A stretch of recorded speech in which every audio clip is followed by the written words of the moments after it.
Hi ladies and gentlemen, and welcome back to Share Your Grin. Today we're going to be talking about Invincible, which was the show you guys were telling me about, and I was like, I don't know. And also, we're going to talk about basically the fact that we're not getting one more season, we're getting 2 more seasons, 3 seasons in total, with maybe the potential to get more. Although I feel like this show does a lot of things right, and it would be kind of nice for it to be contained within this interesting kind of idea that it doesn't seem like it could go. Well, I'm sure it could go for more seasons, but I think it'd be nice to keep it in a tight little order. But maybe when we finish season 3, we'll be like, no, give me more.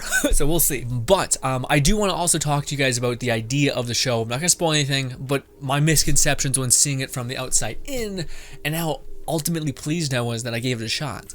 But ladies and gentlemen, let's get into this. First of all, just for people who are popping in here because they see the title, Invincible is confirmed for not only a season 2, but a season 3. The cast and all that and everything has been greenlit. Apparently Amazon's like, yeah, this show is a complete success. The memes were great. the people liked it.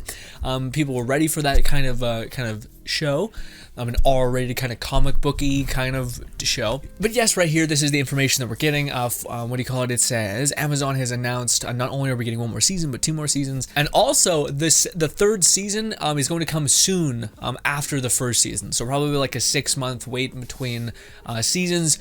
But unfortunately, season 2, I think, is going to be next year at some point, or even further down the line a little bit. But good news is that as soon as we get season 2, we're most likely going to get season 3 within a couple months span, which is awesome. so good. Anyways, so we are greenlit. As of when it's coming out, puts potential release date is around mid to late 2022. But again, as soon as we get 2022, or as soon as we get season 2, we're probably going to get season 3 with probably not that much time, not like a year wait. We're not even a year wait. Again, it could be early 2022, which is next year. Early. Again, we're halfway through this year, almost. So yeah, we should be pretty good in terms of waiting in that regard. So yes, ladies and gentlemen, that is essentially all of the Invincible news. Again, we're getting a season 2 and a season 3, probably next year. This is a fantastic show, and now let's get into the ranty Rayleigh talking about the series in general. Now, first of all, let me also address people who maybe are just checking this out because they're like, hey, Grin, I typically like the shows you like. What was so special about this one? Or maybe I've seen this one in the peripheral and I haven't checked it out. Although I'm assuming a lot of people like the show. A lot of people have explained how much they like it too, so I'm probably not the first person to talk about this. But nevertheless, as you guys are seeing, hopefully, unless YouTube destroys me and I can't show Amazon's trailer footage that is already up on YouTube, regardless, essentially you can get a very, very good understanding of what the show is. It's like a throwback to classic X-Men kind of comic book TV shows, cartoons, if you will, that are lovely and wonderful and have a dear place in a lot of our hearts.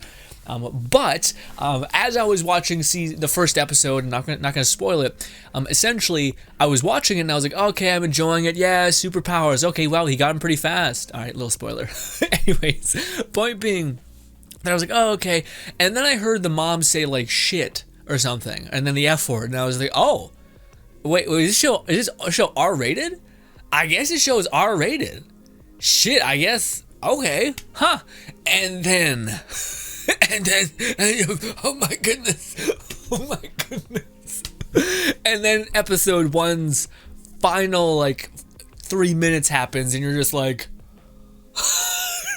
oh my god, I can't look away. So yes, this is an R-rated throwback kind of show is the best way I could describe it. Kind of. That's just like an outside version of getting people understanding what you're going to get into with the show. Now the premise is pretty simple. In fact, the best way I could describe the show is to describe it with other things. So when we're talking about things like good old Superman and the whole DC spectrum. So essentially, think of the story as what would happen if Superman had a son, and if that son inherited his powers, and more stuff. But that's kind of the outsider's rundown of the series. Is consider this as okay, this is the story of Superman's son learning how to use his powers and being taught by his dad and becoming a superhero, and going through all the trials and tribulations that may come with that, with an underlying thread that pins the story together and takes it to a different level outside of just being a very cool throwback kind of comedy, or not comedy, throwback kind of a comic show. Yeah, so that's the premise. I would highly advise you guys go check it out. Omni-Man, which is the superhero Superman guy. Well, not really, because there's also a Martian that's typically I think supposed to be. Omni-Man's a separate entity, but he also has Yeah, we'll get into it. But anyways, yeah, the show is very, very interesting, and again, it is very mature in the terms of like the way it sees the world, the way it shows stuff, and we're gonna get into that in a while.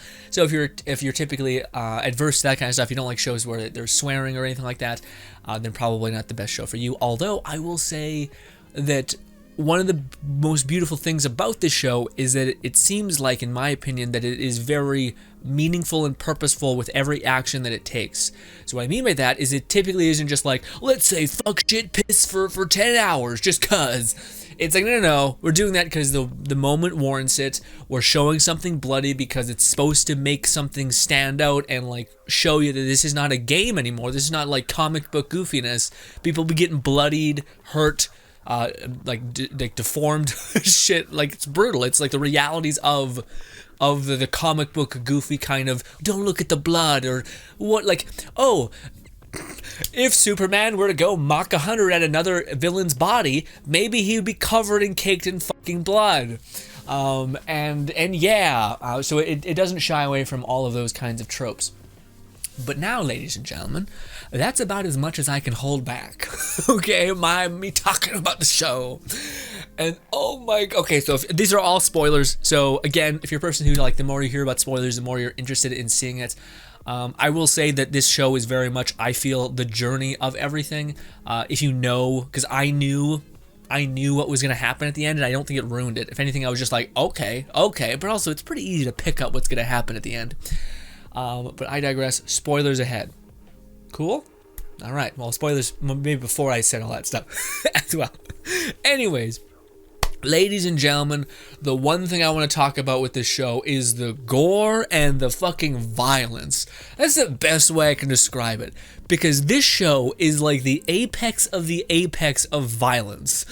And it's the thing that's amazing about it is it leverages the fact that we've all seen comic book movies or cartoons back in the day, and it kind of makes us, it adds a layer of disbelief, like it adds a layer of like, we can be incredibly gratuitous because people disconnect from like cartoons. They know it's not reality, nothing like that looks like that in our world. And it's kind of just like red gunk and not like an actual heart or an actual body getting shredded, so they leverage the comic book thing in a better way, whereas instead of being like, okay, well, we want to go completely PG, it goes, wait, no, we can be more R-rated because people disassociate. They don't associate that is so reality, so we can crank that up and make it impact even more. But the level of violence in the show, there's moments where you're like, oh my god, like, you didn't have to go that far, but you went that far. You went that far of like seeing a dude get his chest split open by a giant hammer and hearing every fucking visceral crunch. Also the sound. That's why I say violence, is because it's the sound, it's the blood, it's the action of the wind up and then the hitting, and then the voice and the vocal cords for anger when someone is hurting someone else, that there's like these levels to the violence all accumulating in this just violence. Violence. Man, after episode 1 where Omni-Man just starts dunking on bitches in episode 1, it is madness. I finished that being like, I will watch this whole show because it's just Omni. But also, not my only criticism, but we've been talking about a lot of the good points in the show, kind of like the way it leverages stuff in a smart way.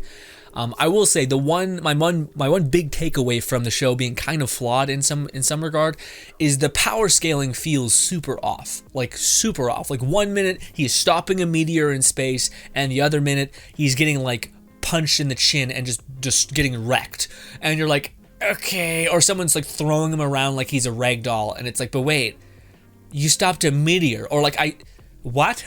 And maybe there's something to do with like, I don't know, maybe Omni-Man is going to get into like how power scaling works with them, and maybe it's all about like momentum and like speed, and like kind of like a Flash, how he's like projecting a force field around him, and that's how he doesn't like break every bone in his body if he stops or something. The power system is very weird, and it does feel like it's more leveraging the story, where it's like, okay, we want the kid to get his head kicked in because it will humble him or make him realize that he shouldn't have trusted this person or whatever, even though he theoretically is like he's shown in the past that like cumulatively he should be stronger than this guy in a big way.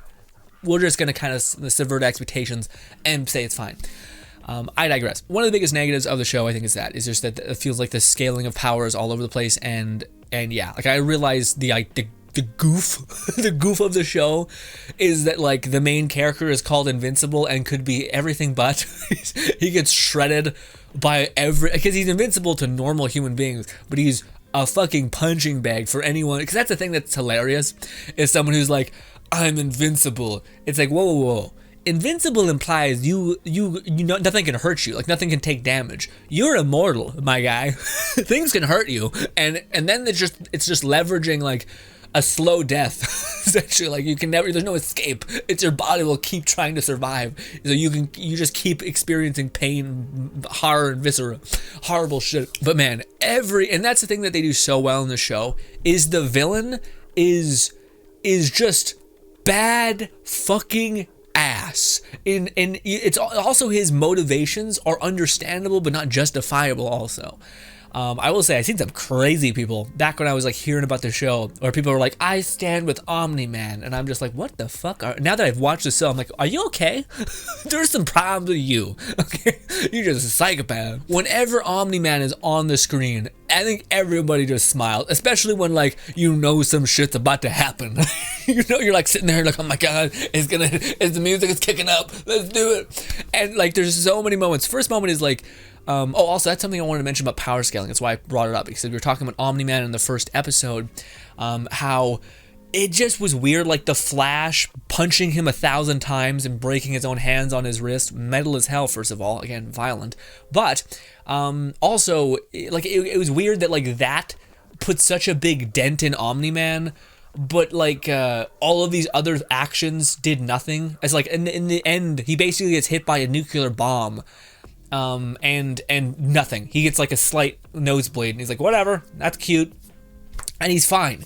But yet Flash hitting him like 1,000 times in one spot, that just wrecks him. And I'm like, it just doesn't make sense. It just doesn't scale up or make any sort of, I'm lost. But anyways, again, that's the criticism I have for the show. It's one of the only ones. But anyways, when Omni-Man is on screen, it's just a blast. The scene up until the end. At the end, it becomes like masochistic and sadistic. But the moment when like the aliens right here are like trying to get into the town, by the way, which was just a nightmare. But it's also really cool that, again, the show goes out of its way to show the realities of like, wait, if you were a brand new superhero, even though you had the leverage of being immortal or like invincible, you would still be shit at doing anything because it's your first time doing it. So there's a moment where he gets thrown into the deep end and he just fails. Like he ends up flying this granny around and doesn't realize that he's flying so fast or something that he's like breaking all of her limbs.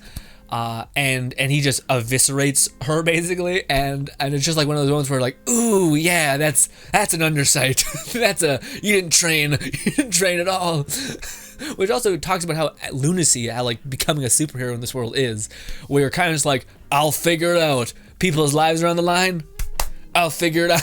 You're like, man, this is a crazy world. This is wild shit. But yeah, when Omni-Man goes and like fights the aliens, and the music is kicking up, and then Omni-Man, because you're like, yeah, what would it be like if Superman decided, I don't like this town, and had like zero chill factor, and it's just him blitzkrieging through like 6 buildings and just like being a little like adamantite fly, just piercing through all of this stupid like paper mache structure. It's just like absolutely eviscerating these people's technology, and it's just so wicked, especially when the music's kicking up and you're seeing Omni-Man just like brrr. Although that's also something that they talk about, is how Omni-Man's essentially immortal, but he goes to a realm where you age like in seconds, or you age way faster than other people. So I don't know why they're like, yeah, but you age slower. But I'm like, but Omni-Man, you technically lived in a realm in which you got significantly older, significantly faster. And like basically you should just say, when you get to 80, you're immortal. It no longer moves. And I'm like, okay, which is kind of shitty, by the way. You're like, all right, we got immortality, but we're gonna be old AF the whole time. Anyway, I know there's some lore reasons why, like, yeah, they're invincible, or like their blood types are like the best, like they're like the greatest human, or the greatest whatever they're called, the race ever, but with a little Hitlery. But anyways, as of the love interest within the show, that's the one thing where I felt like it was about as much as like the comic book era. We were like, I don't really know why you're together or like if you're good together, but you kind of just seem to like each other a little bit, and that's what we're doing. You know, like I don't think you guys work. I don't think you guys you guys haven't like ran to save each other. You guys haven't proven that like we're willing to put in the effort. We've been through the shit. We've proven that we're gonna take on the world together. None of that shit's ever happened in any of these shows. It's always just like, do you want to like make out? And it's like, okay, sure. I guess. I don't know. Every relationship and every like X-Men that I watch is always like, and then now they're just making out for no reason. All right. Neat. I do like the relationship things though, quite a bit. But apparently, I think, and this is a slight spoiler, but I think that he does end up with the pink girl, like the pink kind of like weird. I don't know what her name is, but yeah, the pink person. He does seem like he ends up with her, which again, I don't know, man. I feel like that's one thing I feel like it's also pretty weak is if they ratchet it up like what the relationship stuff means at all, you know what I mean? Also, apparently they do go into like, I was asking you guys on Twitch when we were streaming, I was talking to you guys about the show. Some of you guys were saying that no, it's a little weird. Like they'll push the envelope as they are doing, like, you know, how they're really leveraging violence. They'll really level like discomfort and awkwardness within a situation. For instance, the robot and the kid, I think they leverage that pretty hard within the future comic books that people have seen. But essentially, it's like no, stuff gets gross. Stuff gets like, oh, you're like two kids going at it even though they're 20, and it's like, we've dealt with this shit in anime, and I've hated it always in that as well. But I think that's what we can expect for the future as well. Is apparently there's more of that weird leveraging of what is probably fine but is taboo, but theoretically. I feel like a creep. Anyways, the one thing that I will say, and I feel like everybody kind of feels this at this point, but it's quite annoying watching the main character kind of just fail and fail and fail. But it also, I think it's there because of Omni-Man. And I think now that Omni-Man has left, that we can maybe start experiencing the main character getting stronger and being like a titan in his own right, hopefully. Because Daddy's not there to save him anymore. Also, he wouldn't want him to save him anyway. So, yeah, I don't know. Now, ladies and gentlemen, before we talk about any of that stuff, let's talk about the ending. Oh my God. The ending, we all were waiting for it. We were waiting for it. We were like, it's going to happen. I did not expect them to do the heel turn as hard as they did, because for a while there you're like, Omni-Man maybe has like some shitty reasons, but they're probably still somewhat valid, and that still might be the case, because Omni-Man, I think it was trying to like almost become the monster that he once was, because that's what you guys were talking about when you were talking about on stream, was people don't realize that Omni-Man has been like, if all you ever heard was propaganda, and you killed and you did every heinous thing ever, in order to get beyond your like quote unquote war crimes, you just have to drink the Kool-Aid. You'd have to accept the fact that yes, you have to believe all of the things you've done, or else it would make all of the previous things you've done horrific and monstrous. You know, so it kind of makes sense why he is so bought in, and how he was okay for such a long time. And then finally, when he had to switch back into his old self, which he had to do already for a long time, which he had way more experience doing, which is the bloodthirsty, murderous one, it was a lot easier for him, especially when he got towards the end there. Like, he just went like, no, you don't realize I can deaden everything, every emotion that you grew up with. I passively slightly learned, and I can easily settle back into like my I don't feel anything kind of like mode mentality, etc. Because I did this to 60 worlds, and if I cared on the first one, I sure as hell couldn't care on the second one, and etc. So that part, I like how it kind of leverages the kind of reality of actions to how Omni-Man is. Just the fact that, like, again, even like Omni-Man was trying to like rehearse how he was gonna like describe to his son that like, hey, this is how this cookie has to crumble. It could be good for humanity, but we also have to kind of be the bad guy and all these kinds of things. And then just for him to kind of be like, Yeah, no, everything is meaningless. They just turned him really hard when I think it kind of makes sense if he got his head kicked and he was getting beat up and he's kind of has the whole world coming against him and he's finally getting really back into his like aggressive warlord kind of state of like, okay, you want to push me? I'll push you straight to the dirt kind of mentality.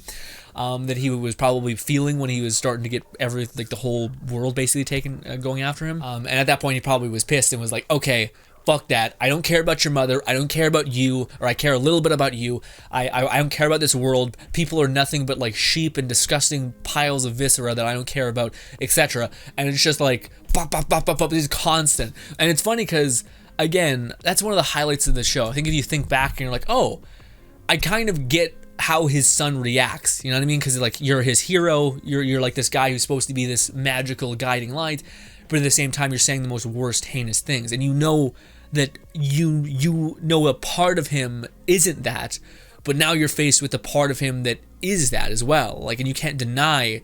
Fuck me, you cannot deny. And that's something I think that the writers did especially was, no, there's no shadow of a doubt that he has two parts in him. He has the part that is like, yeah, I love my son and I want to see you happy and etc.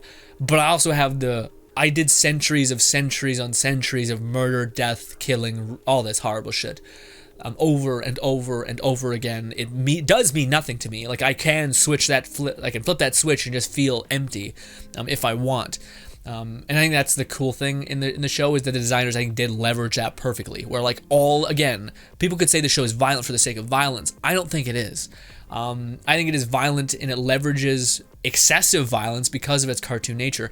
But I think that the main character, Omni-Man in the last episode, it was trying to like really give the main character of the show zero out of being like, but maybe I can bring my dad back from the dark side. It's like, no, your dad was always very comfortable in the dark side. In fact, you might be the only reason what anchored him a little bit to the light side.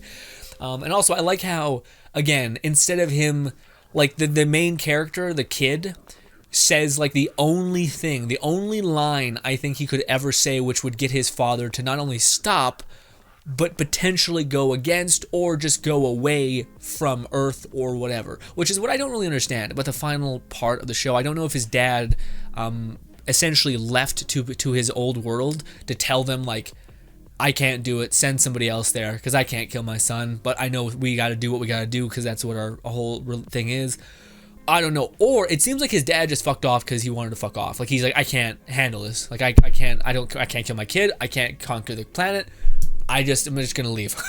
I'm moving on. But the funny thing is and this could be my own misperception, but I do feel like, again, there are shades of Omni. I think it's as simple that Omni-Man can be explained as that he's two things. He's the guy who always was a warlord, murderer, all that kind of stuff.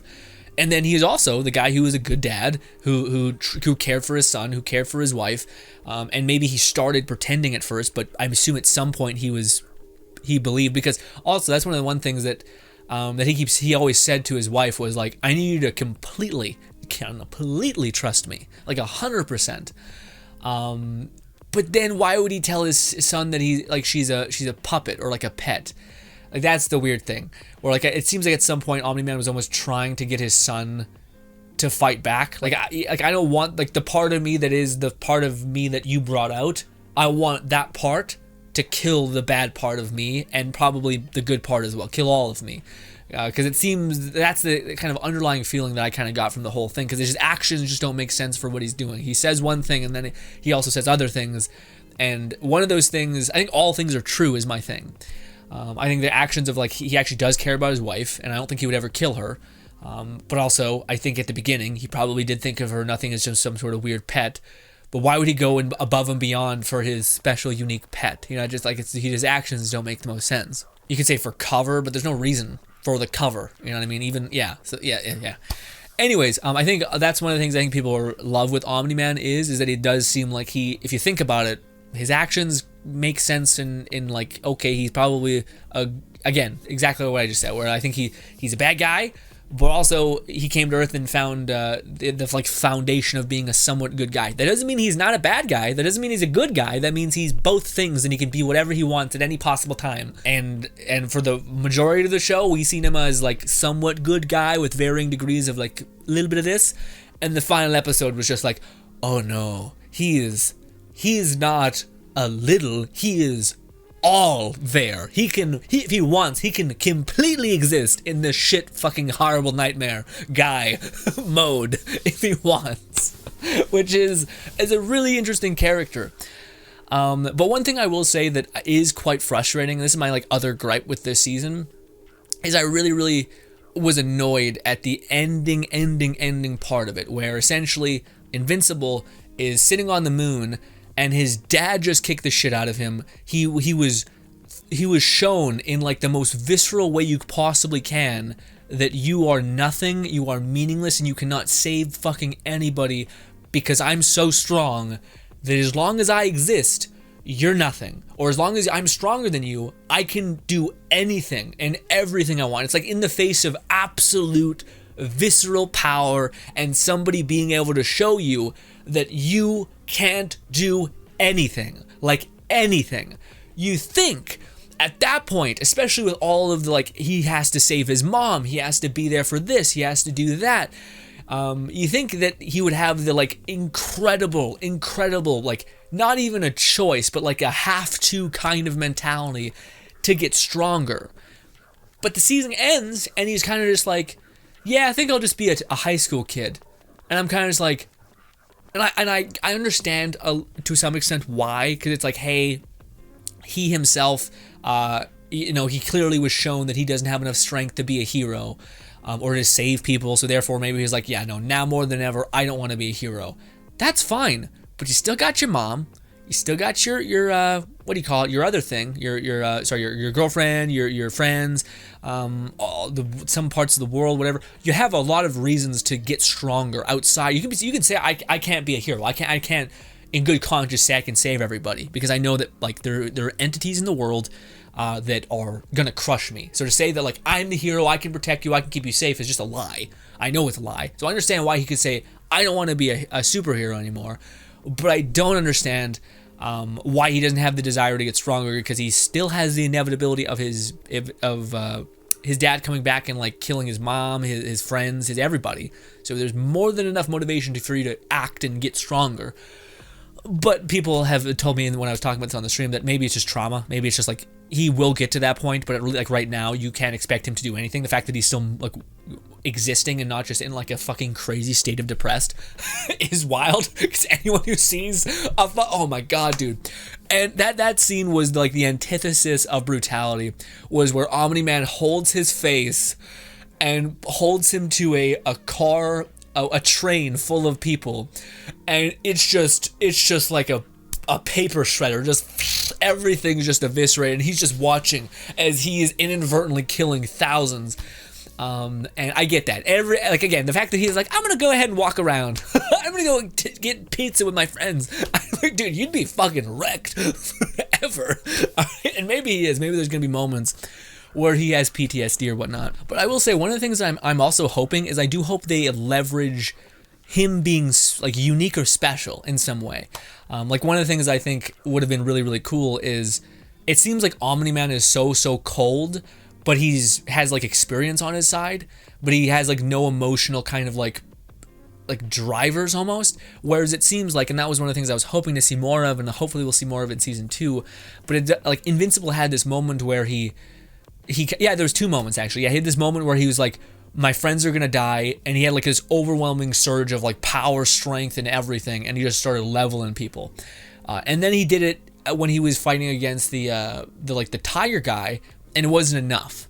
So to me, I was like, oh shit, I was really hoping that was gonna be kind of his like ace in the hole, where like his dad has a lot more of experience, but he's very emotional. He loves things, he loves his girlfriend, loves the earth, etc. And he could leverage his incredible emotion to like just hit hard as shit through pure force, anger, rage, and leverage greater strength against his experience. Because it's true, if you have enough strength, you can beat experience. If you have a lot of strength, but if someone has more experience, they can beat your strength. And it's just kind of which one has more of what they would need to win, essentially. I digress. Again, I'm really, really hoping in season 2 that we don't go through too much of like a maybe I should get stronger kind of like mopey nonsense, even though I know it makes sense. I hope what they do is they like make it so that his actions are him constantly putting himself in danger to try to get stronger, but also not dealing with the fact that he's like, I can't be a superhero anymore. Like I can't. You want me to tell you that I can you're okay and then we can save you? Sorry, it's not true. I can maybe get strong enough to take down one of my dad, but there are 70. Like, what are you talking about? Are you a psycho? Okay, there's a meteor. I can deal with that. But what if there's a bigger meteor? We're fucked. So just have fun. I really hope they make him that character. I really hope they make him that like, nah, this ain't it. I can't do that. I'm not gonna lie to you. I'm not gonna become your hero because, frankly, I've been in a moment where I can't be your hero. But I will try to get strong enough to protect the people I love in the earth, I guess. But to say that, like, I hope that the main character, I don't think they'll go this way because I think it's very much just trying to like show what a realistic hero is. But I was really hoping that the guy, Invincible, from this moment on would like just like shred the veil of superhero weirdness and be like, no, I'll try to help best I can, but I'm not going to make promises that are not true. Okay. Whereas I think that probably won't be the case. I think he probably will go through an arc where he kind of has to cope. His friends will tell him like, yeah, you should be a hero. He'll have some sort of moment where he knows he has to be a hero, and then he'll get stronger by like also like doing things for the earth and saving the earth and etc. He'll do tiny little things, having to balance his like romantic life and being like not even a superhero, but like the only guy who can really stop meteors and shit.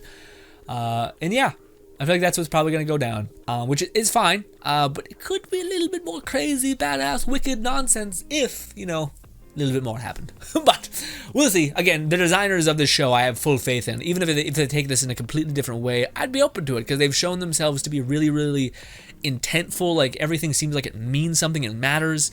And yeah, just frankly, love it. Think it's great. Love the show immensely. I cannot wait for season 2. The ending is wild. Also, again, the very ending, the meme itself, which is think, Ethan, think.